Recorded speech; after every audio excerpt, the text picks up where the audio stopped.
مرکز مطبوعات وزارت کارهای داخلی تاجیکستان خبر داد که روزهای 23 اپریل در 3 صدمه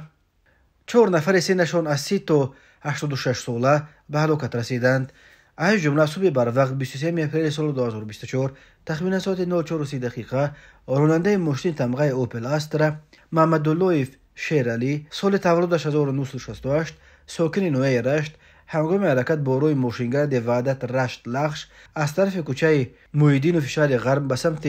مرکز همین شهر با سبب‌های نامعلوم از روی ماشینگرد بیرون شده به شقوری تخمین 30 متر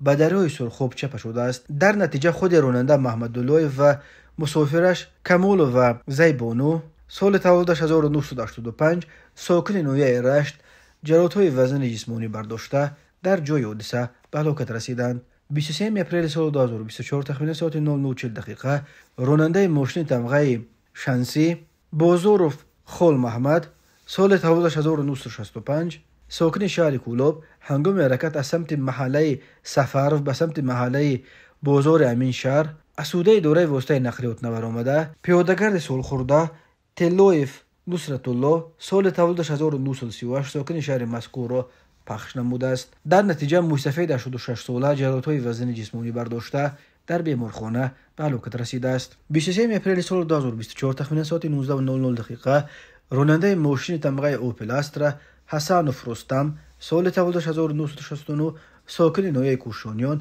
هنگام در حالت مستی حرکت کردن از سمت نویه وخش به سمت نویه کوشانیان